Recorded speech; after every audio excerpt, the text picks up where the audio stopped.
आपकी बात आपके साथ ITDC न्यूज। नमस्कार दोस्तों, एक बार फिर आपके साथ आपका दोस्त SD वीरेंद्र, आपका अपना शो अपनों से अपनी सी बात। अभी कुछ ऐसा हुआ है कि खबर बताने वाले खबर बन गए। अफसोस पर हाँ सच है, महाअगाड़ी गठबंधन ने ये भी कर दिखाया। SSR केस से हाईलाइट हुए रिपब्लिक टीवी के प्रधान संपादक अर्नब गोस्वामी को मुंबई पुलिस ने आत्महत्या के एक पुराने मामले में गिरफ्तार किया। पत्रकार अर्नब गोस्वामी पर हमला करना सत्ता के दुरुपयोग का एक ज्वलंत उदाहरण है। हम सभी को भारत के लोकतंत्र में इस हमले के विरोध में खड़ा होना चाहिए। आप समझिए, अभिव्यक्ति की आज़ादी पर कोई सरकार कैसे अंकुश लगा सकती है। सवाल पूछना, जवाब मांगना पत्रकार का अपना एक हक है और ये तो अभिव्यक्ति की आज़ादी है। माना अर्नब की अपनी एक स्टाइल है, अर्नब की अपनी एक शैली है जिसके लिए वो पहचाने भी जाते हैं, जिसके लिए उन्हें मानते भी हैं और इसके लिए उन पर मीम बनाए जाते हैं, उनके मजाक भी उड़ते हैं।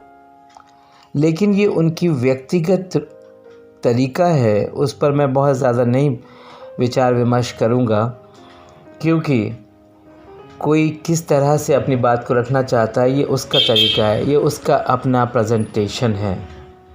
तो उस पर तो हम डिस्कस नहीं कर रहे हैं यहाँ पर। अभी डिस्कस कर रहे हैं कि क्या वो अपनी बात रखने का हक नहीं रखता है। लोकतंत्र में पत्रकारिता का बड़ा महत्व है। यदि इसे ही दबाया जाए, कुचला जाए तो कैसा लोकतंत्र होगा। पिछले दिनों से हम कुछ देख रहे हैं कि देश की मीडिया में इसी तरह का माहौल है, इसी तरह का बर्ताव किया जा रहा है। आपको याद होगा पिछले समय जब मध्य प्रदेश में कमलनाथ सरकार थी, तब भी एक मीडिया संस्थान पर कुछ इस तरह की कार्रवाई की गई थी।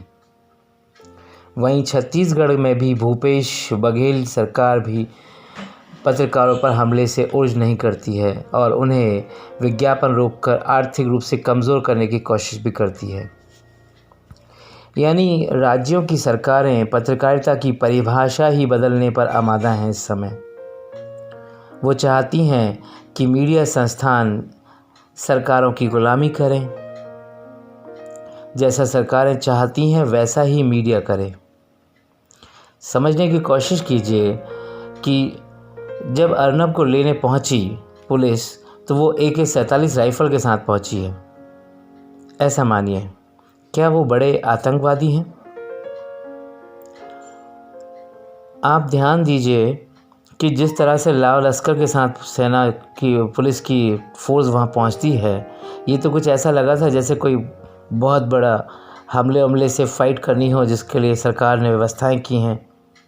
वो एक अभिजात परिवार से हैं, लेकिन देश के नागरिक हैं और देश के लिए एक संजीदा सेवा में शामिल हैं। मुझे नहीं लगता कि वो इस तरह की कोई हरकत किसी के साथ करते यदि सिर्फ 2 सिपाहियों के साथ भी पुलिस बल आता। फिर भी उन्होंने करके बताया जो उनकी मर्ज़ी थी। यस, ये इस शब्द से मुझे याद आया जो मैं आपके साथ आज शेयर करना चाहता था, उसकी मर्ज़ी। ऐसा समझिए, मेरी जो डेफिनेशन है, जो मुझे समझ आती है मेरी बुद्धि से, यदि कोई कहता है कि मैं चाहे जो करूं, मैं चाहे वो करूं, मेरी मर्ज़ी, तो इसे कहते हैं व्यक्तिवाद। ठीक है, लेकिन यही जब व्यक्ति सभी पर लागू करना चाहे, यानी अपनी मर्ज़ी को सब पर थोपना चाहे, तो वो अधिनायकवाद हो जाता है। और या अधिनायकवाद को और सरल करें तो फांसीवाद हो जाता है। फासिज्म आप बहुत बेहतर समझते हैं। ये वो शब्द है जो वर्ल्ड वार्स के समय आप लोगों ने सुना होगा, जब पढ़ा होगा किताबों में, कि जब मुसोलिनी ने पहली बार इस शब्द को आप सबके बीच में, दुनिया के बीच में दिया, मुसोलिनी क्या चाहता था आप अच्छे से जानते हैं। वो ये चाहता था कि जो मैं करूं बस वही सत्य है, इसके अलावा सब कुछ ये समझिए असत्य की परिभाषा में आता है। तो उस समय जो हो रहा था वही कुछ करने की कोशिश महाराष्ट्र में भी शुरू की गई। अब देखिए, इसमें तो वैसे सुप्रीम कोर्ट में को भी इस बदले की कार्रवाई पर संज्ञान लेना चाहिए जो यहाँ पर हुआ है। पर मेरा मैटर आपसे ये चर्चा नहीं है कि वो गिरफ़्तार क्यों किए गए, किस मामले पे किए गए, अर्नब वहाँ सही थे या गलत। ये मामला कोर्ट का है और हम जानते हैं कि हमारी ऑनरेबल कोर्ट्स इस मामले को बखूबी निभाती आई हैं और निभाएंगी, और हम सभी उनका दिल से सम्मान करते हैं और हमेशा करेंगे।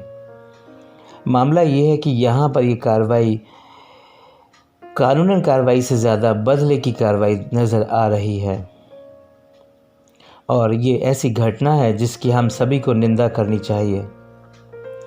अर्नब गोस्वामी की गिरफ्तारी गंभीर रूप से निंदनीय, अनुचित और चिंताजनक भी है, क्योंकि मुझे याद है वो हमारी देश में जब इंदिरा जी की सरकार ने आपातकाल घोषित किया था, सबसे पहले उन्होंने प्रेस की स्वतंत्रता को छीना था। सिर्फ सबसे पहली लड़ाई उनकी पत्रकारों से थी। ये उन दिनों की याद दिलाती है जब प्रेस के साथ कुछ इस तरह का व्यवहार किया जाता था। मैंने पिछले कुछ एपिसोड्स में आपको शेयर भी किया था कि एक दिन ऐसा भी आया था जब आपातकाल शुरू किया था तो प्रदेश की एक समाचार पत्र ने, नाम नहीं कहूँगा, पूरा पेज ब्लैक छाप दिया था, सिर्फ विरोध में, कुछ नहीं लिखा था उस पर। तो ऐसा व्यवहार जब किया गया था, वही व्यवहार की कुछ झलक यहाँ पर आप ध्यान से देखें अघोषित रूप से महाराष्ट्र में नज़र आ रही है। मेरा ख्याल है कि ये फांसीवादीता की तरफ बढ़ने वाला एक पहला कदम है। अगर मैं समझना चाहूँ या समझाना चाहूँ, आप इतना तो समझते ही हैं कि लोकतंत्र कहता है स्वतंत्रता, समानता, भ्रातृत्व। 3 शब्दों पर हमारा लोकतंत्र टिका हुआ है।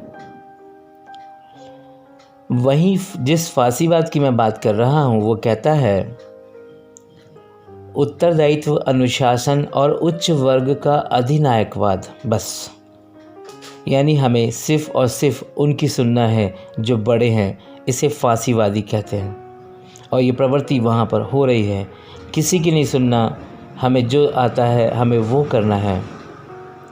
और ख्याल रहे, और मैं आप सभी को आज की तारीख में एक सजग चेतावनी भी देता हूँ कि अगर आज आप मेरी बात पर गौर नहीं करेंगे और मेरे जैसे हज़ारों भाई बहनों की बात पर गौर नहीं करेंगे जो इस कदम को आज विरोध कर रहे हैं। देखिए, मानने और ना मानने वाले अपने अपने तरीके के लोग हो सकते हैं, क्योंकि मैंने एक फ़ेसबुक पर अभी एक वीडियो देखा अर्नब का जो उस समय गिरफ्तारी के समय का था। उस पर नीचे लगभग 80,000 लाइक्स थे। कौन से वाले वीडियो पर? जिसमें कि अर्नब की मजाक उड़ाई गई है कि वो पुलिस वालों के आगे गिड़गिड़ा रहा था, जबकि हम आप दोनों ने वीडियो देखा, उसमें गिड़गिड़ाने वाला कोई शब्द ही नहीं था। लेकिन बस जिनको उड़ाना है मजाक तो वो उड़ाते हैं, और मैं ये नहीं कहूँगा कि किसी की मजाक उड़ाई जाए या ना उड़ाई जाए, इन सब में भी नहीं जाना चाहता। लेकिन मैं आज ये कहना चाहता हूँ कि आज जो महाराष्ट्र गवर्नमेंट ने कदम उठाया है वो कदम फांसीवादी कदम है, और इसकी निश्चित तौर पर भर्त्सना की जानी चाहिए। और आज जो लोग अर्नब के साथ समर्थन में खड़े नहीं हैं, ये अर्नब एक नाम है उस विरोध का जो इस समय आज हमारे सामने खड़ा हो गया है। ये कोई व्यक्तिगत रूप से किसी अर्नब की विचारधारा का समर्थन नहीं है, ये समर्थन है पत्रकारिता की स्वतंत्रता का, प्रेस की स्वतंत्रता का। तो अर्नब के साथ में खड़े होने का अर्थ है कि आप फांसीवाद को समर्थन नहीं कर रहे हैं। हो सकता है मैं जैसा बात कर रहा हूँ कि आप उन्हें पसंद करते हो ना करते हो, आप उनसे सहमत हो ना हो, आप उनके अस्तित्व को तुच्छ समझते हो, ठीक है। लेकिन अगर आज आप चुप रहते हैं तो आप दमन का समर्थन करते हैं और दमन को स्वीकार करते हैं। अगर अगले आप हुए तो कौन बोलेगा। हमें इस बात को ख़्याल में रखना है, गौर में रखना है।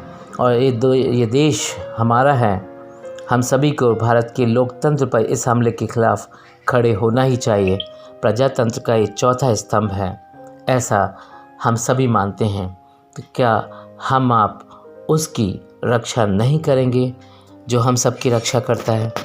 Thank you all, thank you ITDC। जय हिंद।